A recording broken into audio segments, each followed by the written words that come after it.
بسم اللہ الرحمن الرحیم صلی اللہ علیہ حبیب محمد وعلی آلہ وصحبہ بارک وسلم۔ جیسا کہ اس دن بھی ہم نے عرض کیا تھا کہ کچھ وسائل معاش ہوتے ہیں جو معیشت کے وسائل ہیں، ان میں سے ایک تجارت ہے، اسی طرح ایک جو ہے وہ زراعت ہے، اور اس طرح ایک یہ اجارہ ہے۔ تو اجارہ ہے، اجارہ کا بہت وسیع مفہوم ہے۔ ملازمت، یہ جتنی بھی ہم ملازمت کرتے ہیں، امپلائی جو بھی ہیں، یہ سب بھی اجارے کے ذیل میں ہی آتا ہے۔ اور حضرت شعیب علیہ نبینا علیہ السلام نے حضرت موسیٰ علیہ نبینا علیہ السلام کو 8 سال کے لیے اجرت پہ رکھا تھا، اس کا ذکر خود قرآن کے اندر موجود ہے۔ یعنی انبیاء کرام علیہ السلام نے جو وسائل معاش اختیار فرمائے ہیں، ان میں سے اجارہ بھی ہے۔ بعض نے تجارت کو بطور پیشہ اختیار فرمایا ہے، اور بعض نے باقاعدہ اجارہ کیا ہے، اجرت پر کام کی، یعنی ملازمت بھی اختیار فرمائی ہے۔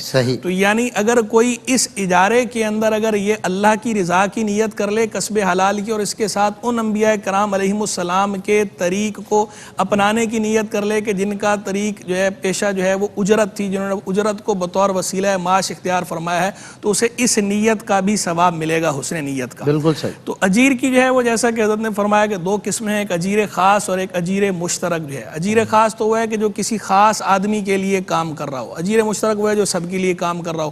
ان دونوں کے اندر تھوڑا سا فرق جو ہے وہ اجرت کا مستحق ہونے کے اعتبار سے یہ ہے کہ اجیر خاص جو ہے وہ تسلیم نفس کرتے ہی اجرت کا مستحق ہو جاتا ہے۔ تسلیم نفس کا مطلب یہ ہوتا ہے اپنے آپ کو سپرد کر دینا۔ جو آپ کی ڈیوٹی ٹائمنگ ہے، اس ٹائمنگ کے اندر آپ اپنی جگہ پر پہنچ گئے، موجود ہیں۔ اب جس نے آپ کو اجارے پر رکھا ہے، اس نے کوئی کام آپ کو اس دن نہیں دیا، یا اس دن کوئی کام آیا ہی نہیں ہے، تو آپ نے کام کیا یا نہیں کیا، بہرحال آپ اجرت کے مستحق ہیں، کیونکہ آپ نے اپنے آپ کو سپرد کر دیا ہے۔ ہاں، اگر آپ کام میں ڈنڈی ماریں گے، خود ٹائم ضائع کریں گے، اور کام میں سستی کر رہے ہیں، معتدل انداز پر کام نہیں کر رہے، تو اتنی دیر کا حساب لگا کے یا تو اجرت کی کٹوتی کروائیں یا پھر اس سے معاف کروائیں۔ وہ ایک الگ بات ہے۔ ابھی ہم بات کر رہے ہیں اس پر کہ اگر جو ہے وہ کام ہے ہی نہیں، لیکن بندے نے اپنے آپ کو سپرد کر دیا، اپنے جس ٹائم پر اس کا جو ٹائم ہے وہ ڈیوٹی ٹائمنگ وہ پوری کر رہا ہے، تو اسے اجرت ملے گی۔ جبکہ اجیر مشترک کے اندر چونکہ جو ہے وہ وقت کا تعین نہیں ہے، اس کے اندر کام جو ہے منفعت پر، تو لہذا اجیر مشترک جو ہے وہ اجرت کا مستحق اس وقت بنتا ہے کہ جب وہ کام پورا کر لے۔ اگر اس نے کام پورا نہیں کیا تو جتنا مرضی ٹینیور گزر جائے، وہ اجرت کا مستحق نہیں بنے گا۔ بالکل صحیح۔ پھر اس اجارے کے اندر جو ہے، چاہے اجیر مشترک ہو یا اجیر خاص وغیرہ جو بھی ہو، اجارے کے اندر ہماری شریعت نے جو بنیادی اصول رکھا ہے، بنیادی اصول یہ ہے، اسی کے گرد ساری ضوابط گھومتے ہیں، اس بنیادی اصول کے گرد۔ وہ بنیادی اصول کیا ہے؟ بیسک رول جو ہے وہ یہ ہے کہ مفضی الی النزاع نہ ہو۔